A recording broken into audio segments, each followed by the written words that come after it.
Right now we're in the middle of downtown Jackson, Ferris Street. It's a street with a lot of history, what it used to be like back in the day. The street was packed with folks. Folks all over. They had their own restaurants, grocery stores, juke joints. I mean, everything happened on Ferris Street that happened in Jackson for the African-American community. The state capital of Jackson, Mississippi, located along Interstate Highway 55, just outside what's known as the Mississippi Delta. It's the kind of place that makes you wonder, why did they make it the capital? Until you grab hold of what used to be around here. Ferris Street used to be the hub of African-American life in this city, its black commercial, cultural center. When Dr. King came to town, he came here. Everybody did. Medgar Evers had an office just upstairs, here. Musicians like Tommy Johnson, Sonny Boy Williamson II, and Elmore James all played here, and the likes of Duke Ellington, Cab Calloway, Count Basie, and Louis Armstrong all took the stage at places like the Crystal Palace Ballroom and the Alamo on Ferris Street. What happened? Where did it all go? What killed Ferris Street was integration. Once we were able to branch out of our own indigenous black-run businesses, the black-owned businesses died. Right. So great for the black race, but terrible for the black business. In fact, the only reason you're coming to Ferris Street right now is you have 2 churches, 2 funeral homes, and the Big Apple Inn. So you're gonna either die, worship, or come to my place to eat, and that's the only trap you have. Or all 3 in that, you know. Right. Not in that order, but. Want 'em hot? How y'all doing today? Back when things were hopping, Gino Lee's great-grandfather, Juan Big John Mora, moved to Mississippi from Mexico City, started a family with an African-American woman in Jackson. He sold hot tamales out of a steel drum on the corner. In 1939, he moved the operation inside, right here. Now, the last restaurant on the street. Lurking inside, waiting for us, is John T. Edge, who leads the Southern Foodways Alliance. Mr. Edge, how you doing? Well, sir. Who makes a point, a mission, out of knowing and teaching as much as he can about the real culinary traditions of the South, and doing what he can to keep them alive and unmolested. Thanks, sir. Look at that. Awesome. It's just like a dream sandwich. What you go for here are smokes, smoked sausage sandwiches, and these magnificent beauties, pig ear sandwiches called ears. Both pretty much served with the same garnishes of slaw, mustard, homemade hot sauce on a soft bun.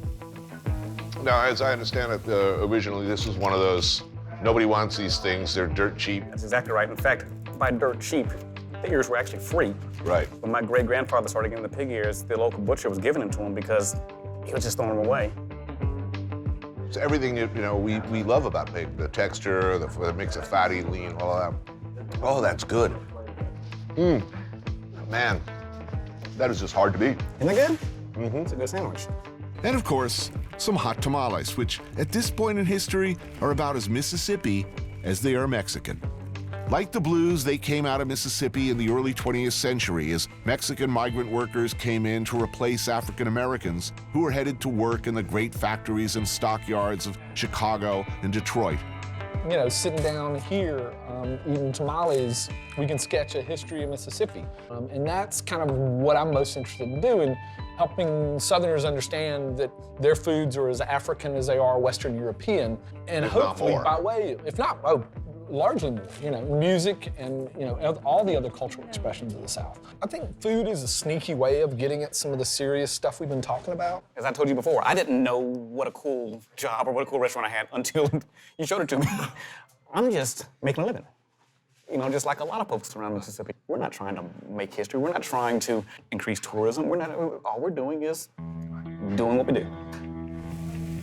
There is a discomfort level about exploring Southern foodways, or particularly Mississippi foodways. Right. When you're talking about high-end traditional Southern cooking, you're talking plantation slavery cooking, because that's where these recipes came from. So to revel in that, you don't want to tumble into nostalgia. The potential for awkwardness and offense is enormous. I want to be careful. I'm not saying that's what I want the South to be. I'm saying that's what people come South looking for. Right. They come to the South looking for the past preserved in an amber. But the reality is something different. I don't want to fix it in the past. I don't want to fix it in 1865 or 1965. I want it to progress and change. I want to document the change along the way and celebrate that change along the way. The burden of race is upon us and we ain't gonna shake it. And that can make us better.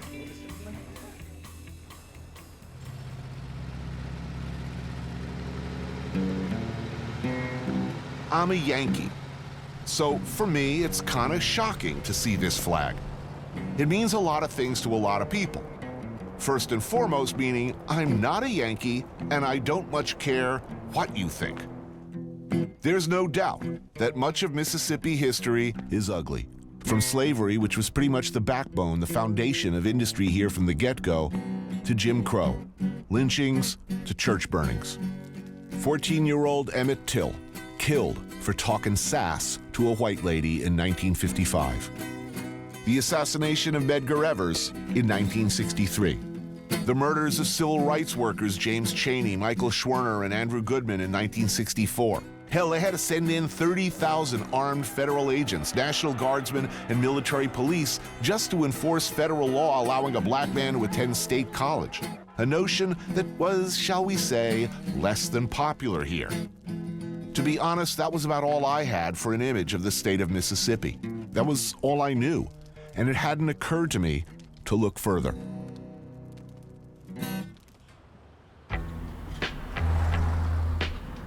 But I've traveled the world since then, and I've visited and learned to love many places not my own, cultures and beliefs very different from the Upper East Side of Manhattan.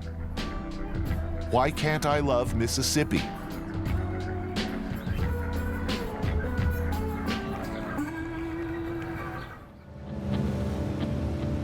Depending on what metrics you're using, the Mississippi is somewhere between the 10th and the 4th largest river in the world. One thing for sure, it's big, and it's freaking strong. Also, you really gotta put your back into it if you're crazy enough to want to paddle a canoe around in its fast-moving waters. What's the source of the Mississippi? Well, anywhere Raindrop falls in 44% of America. Its furthest reach is Three Forks, Montana. If you follow the volume of water, 2/3 comes down the Ohio River. But most people say Lake Itasca, Minnesota. John Ruskey is what I guess you'd call a river rat. In 1998, he started the Quapaw Canoe Company, a custom outfit that leads guided expeditions on the Mississippi River and its tributaries.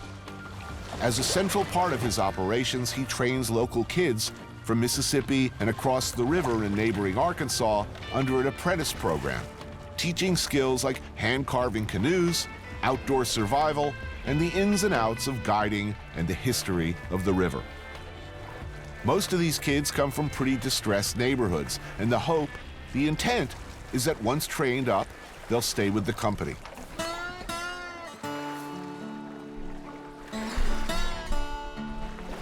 Nice paddling, Tony. You got the feather down. Thank you. I'll be feeling that tomorrow. Buck Island. Most of the island could be under 45 to 50 feet of flowing river water from April to June with the spring ice melt and rainstorms. We do a lot of cooking with Dutch ovens out here. Multi-purpose and indestructible. Hey, and the next step in this thing is that here are the greens, and we should stuff as many greens as we can into that pot. You know, this right here. Uh-huh. All right. So how does your program work? Around what age are they generally when they get first time? Teenagers. And as soon as they can hold a paddle, the only thing we ask is interest and commitment. Well, what does that mean, commitment? We have this thing called the 3 R's, which is respect of yourself, getting good sleep, eating good food, especially before we go on a trip. Second one is respect of other people, other paddlers, and of course the clients. And then the third thing is taking care of the river. And you know, they've been told by their parents, don't get on the Mississippi River. And maybe they don't even know how to swim. And you know, for a young man or woman, overcoming a fear like that and getting in the canoe and then to have people come and appreciate what you're doing is a life-changing experience. But within that is this incredible, bright, and beautiful spirit that is intact in the Delta. Sweet potatoes, greens, into the Dutch ovens. Throw on the corn when getting close. Finally, on the wet logs on top of glowing coals, lay some steaks, some pork loin and pork tenderloins right on there. Just keep an eye on them. Good, we have full spectrum of steaks. Potatoes perfect. Corn on the cob. Yeah. Hunk of bread. Living large on the Mississippi. And yes, there is too much food for two people. And yes, that is a whole hell of a lot of meat. And I know it would be awful to waste all that extra. But don't worry.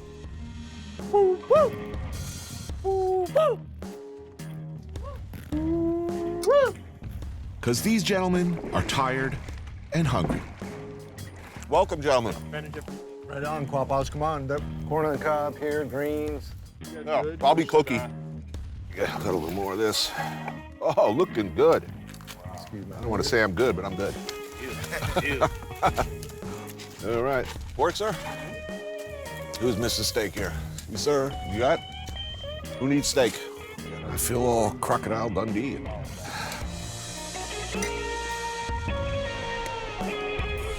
Beautiful. So all that paddling, how bad am I going to hurt tomorrow? Oh, I don't like the sound of that. I tell you, I got the name called Mindy. That hesitation, not a good sign. Those tenderloins are nice. Good stuff. Man, we have mastered the wild today.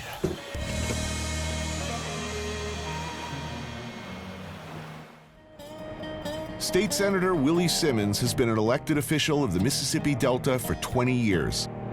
And he's been running this place, Senator's Place, for 11. Now, what's the difference between soul food and traditional Southern food? It depends upon the culture and what neighborhood you was in. If you were in the black neighborhood, then it became soul.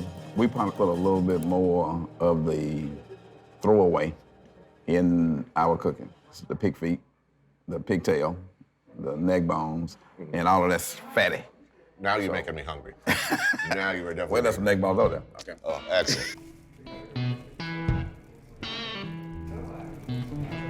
So greens, Turnip greens. I'll have some of that for sure. Is that fried okra there? I'll have a little of that. Yeah, might be more than one plate at this rate. Let me get some mac and cheese. What's that, lima beans and the red bean. Oh man, that looks kind of good too. Yeah, a little bit of that. Neck bones floating around somewhere? Okay, yeah, I'll have some of those. Little rice and gravy on there? Yeah, thanks. And, I don't know, a piece of fried chicken there. If you got a thigh, that would be great. Okra's perfect. Yeah, it is. Oh man, that's good. Now here in the South, if you want to, you can throw your fork away and just grab that egg bone. Oh yeah, I'll be working on that once. We forgive you and don't hold it against you for good. I'd eat this okra all day long, man. It's good. And I don't know what you think about those greens and butter beans, Oh but man, they're nice. Man, that's tasty. Do you think the right people get the credit for Southern cooking as we know it? I do. You think the right people get the credit? I mean, look, I do. People know. People know who's behind this food, whether it's called soul food or whether it's called country cooking. How is the Delta, the mindset in the Delta, different than the rest of the state? No one else can compare with us. Like, there is no other senator who can sit and talk to you and tell you that they represent Dockery Plantation, where the blues supposed to have been born. There's no one else can tell you that in his district is the home of B.B. King. Can tell you that he represents the area where Fannie Lou Hamer came from, where Jerry Butler was born. Go on and name others, the staple singers. When we talk about the heritage and the culture and what comes out of the Delta, that's all within this little district that I represent. So the Mississippi Delta has that pride.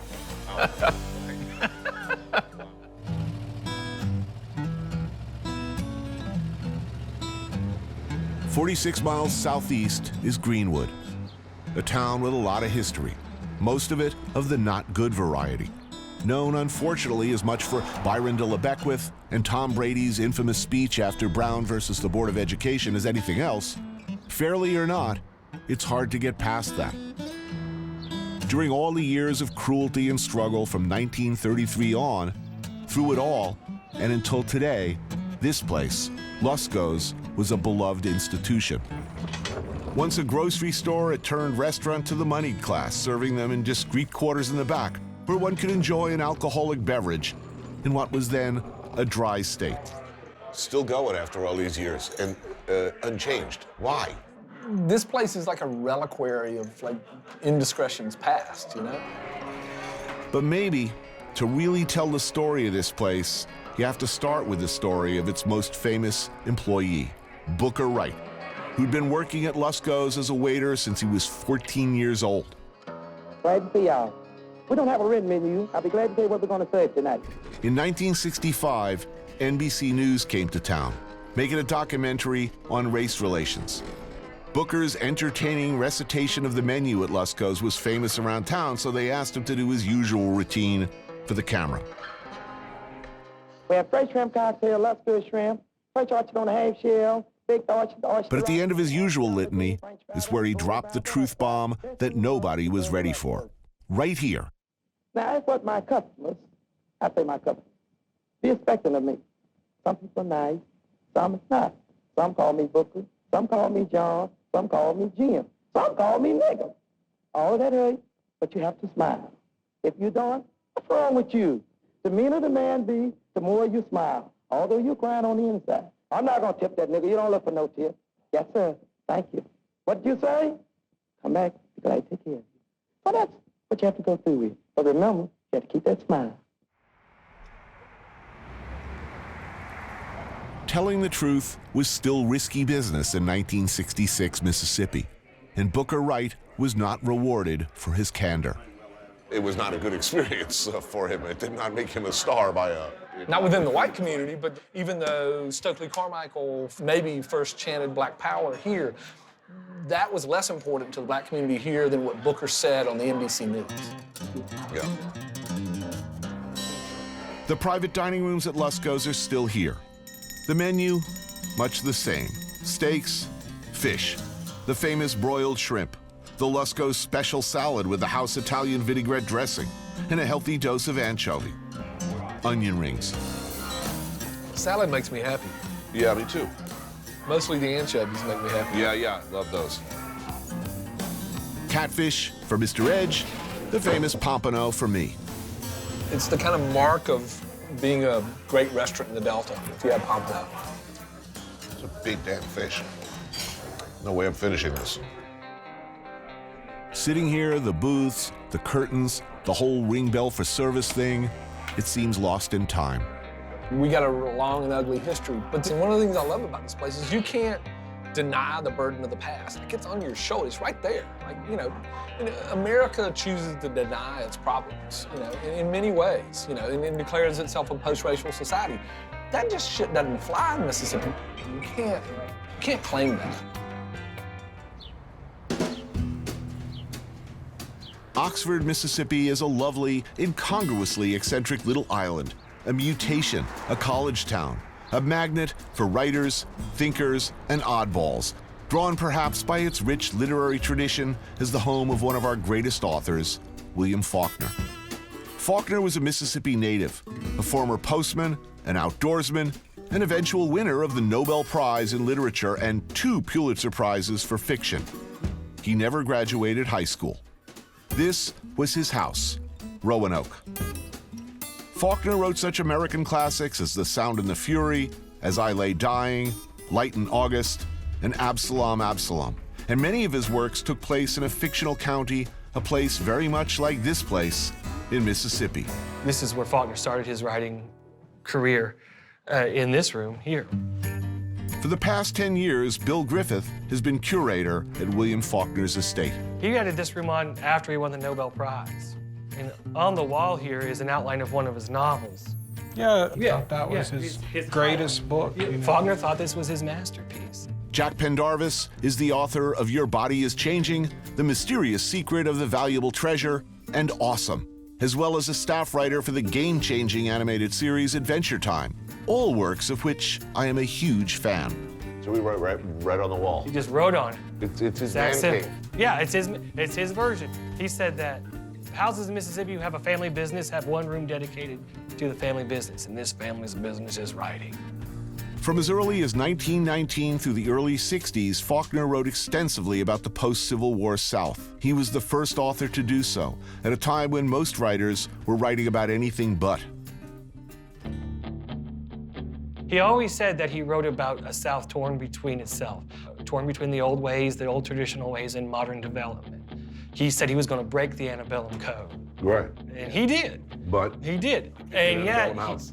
he had those hobbies and interests that were definitely of a gentry class and a gentry nature. His portrait and his horse. Yeah, there's a great example of him in his writing habit. That's a great example. You do to get to a certain level of success, and all of a sudden, this seems like a good idea. And it's never a good idea at that age.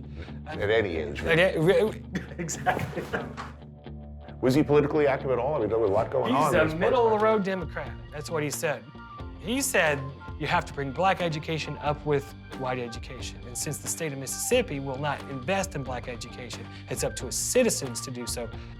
He said that segregation wasn't about being right or wrong. He said any sane, sober Southerner knows that it's wrong. It's about wanting to change or not. But people don't want to give up power. Fear is still alive and well in Mississippi. I think racism is one of those great things in the world that you'll never solve, and that's why Faulkner wrote about it.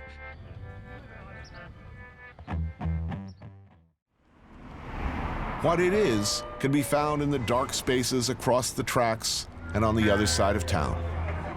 Hey, good evening, ladies and gentlemen. Welcome to Red Page Lounge, fronted by the cemetery and backed by the river. Leo Bud, welcome. Your mother.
What is a juke joint? You've heard reference to them, no doubt, but what is it? I guess the first thing you gotta know is it's pronounced juke joint. And this is a real good one. Scholars have suggested the word juke came from the Gullah, descendants of enslaved Africans, and it meant wicked or disorderly, to dance, or a place of shelter.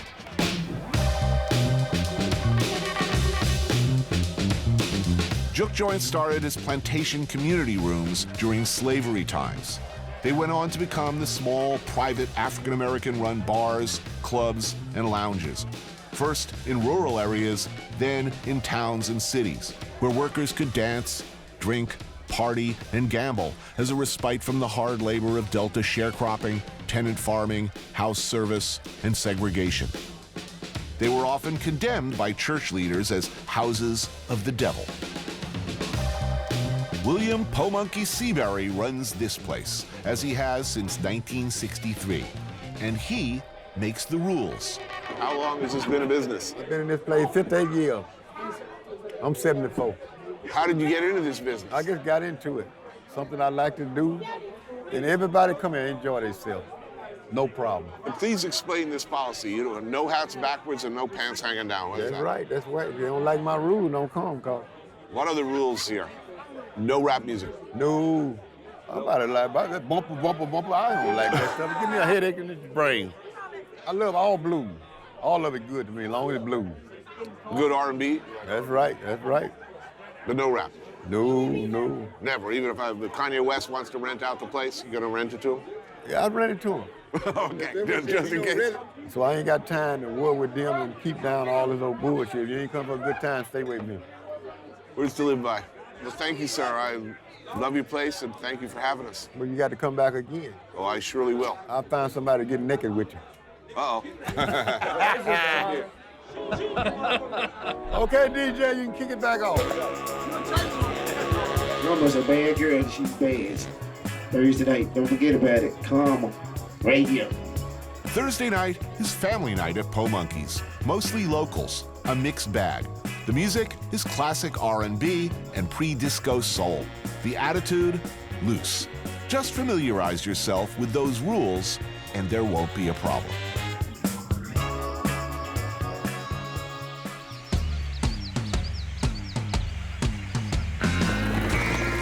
In the cities of the North, where I come from, in some ways we've been able to buy ourselves free from our past.